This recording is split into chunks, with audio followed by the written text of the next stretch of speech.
আসসালামু আলাইকুম ওরহমতুল্লাহ। 1 মিনিট মাদ্রাসায় আপনাকে স্বাগতম।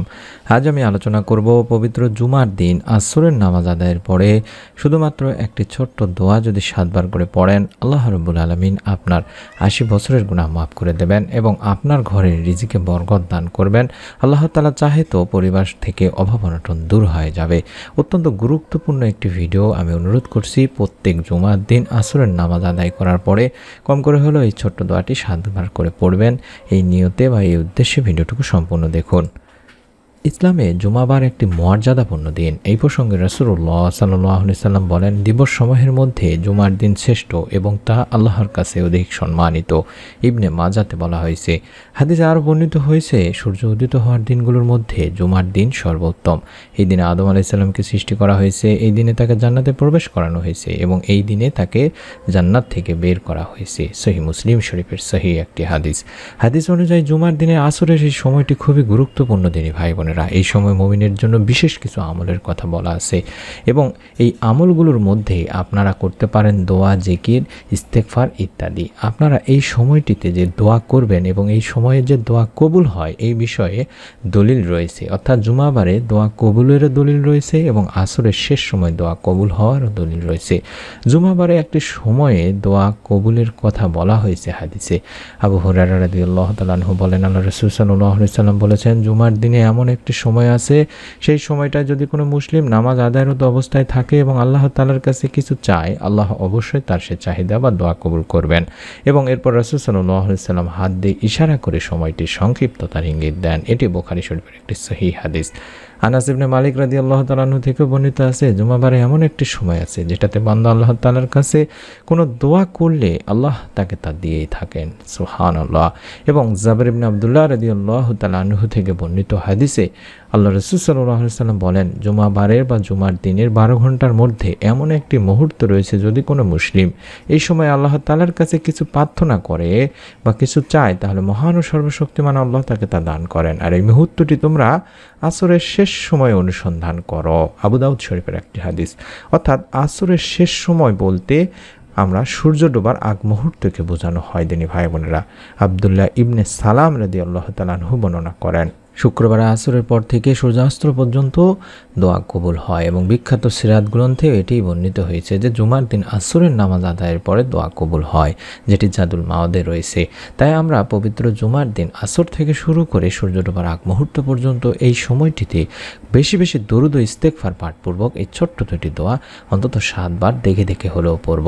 কারণ জুমার দিনে দরুদ বেশি পড়তে হবে এই জন্যে যে আবু উমামা রাদিয়াল্লাহু তাআলা আনহু থেকে একটি হাদিস আছে যেখানে আল্লাহ রাসূল সাল্লাল্লাহু আলাইহি সাল্লাম বলেন, আমার উপর জুমার দিন বেশি বেশি দরুদ পাঠ করো, কারণ আমার উম্মতের দরুদ জুমার দিন আমার কাছে পৌঁছানো হয়। আর যে ব্যক্তি আমার উপর সবচেয়ে বেশি দরুদ পাঠাবে সেই ব্যক্তি কিয়ামতের দিন আমার সবচেয়ে নিকটতম হবে। সুবহানাল্লাহ, সুবহানাল্লাহ।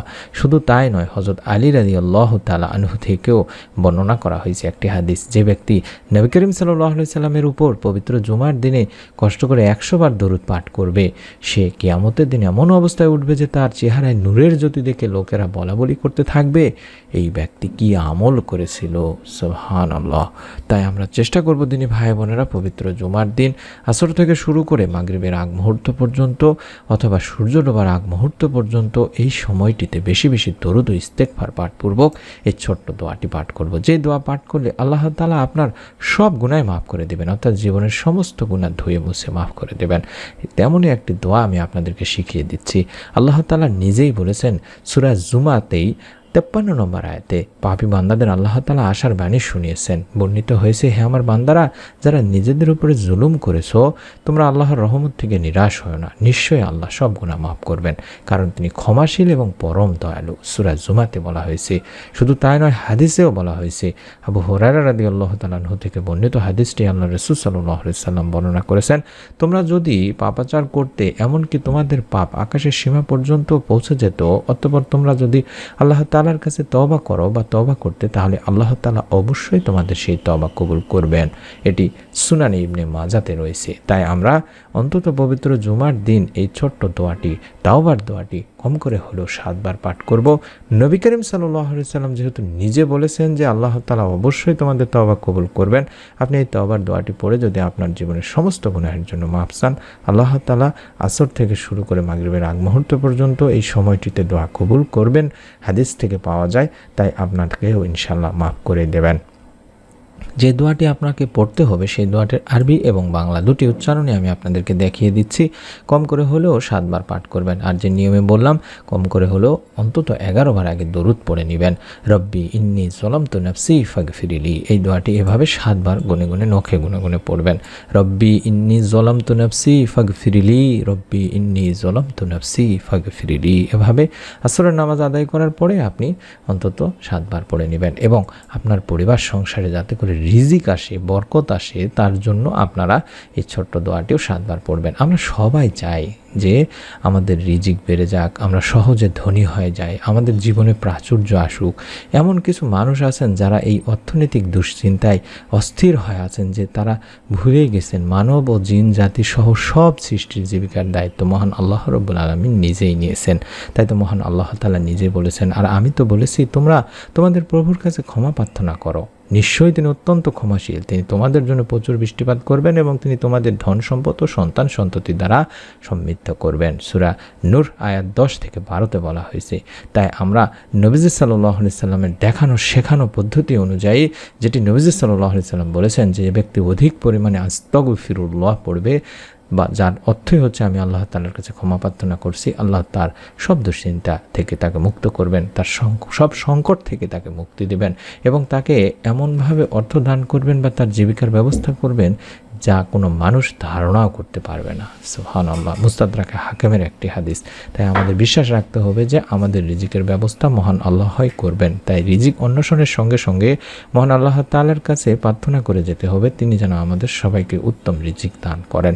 এবং এমনই একটি দোয়া রয়েছে যেই দোয়াটির মাধ্যমে আল্লাহ তাআলার কাছে আপনি যদি রিজিকে বরকত চান, আপনার পরিবার সংসার থেকে যদি অভাব অনটন বা ঋণ মুক্ত করতে চান, তাহলে এই দোয়াটি কম করে হলো 7 বার পাঠ করবেন, অন্তত দেখে দেখে হলো। আল্লাহুম্মা কফিনি বিহালালিকা আন হারামিকা ওয়া আগনিনি বিফাদলিকা আম্মান সিওয়াক।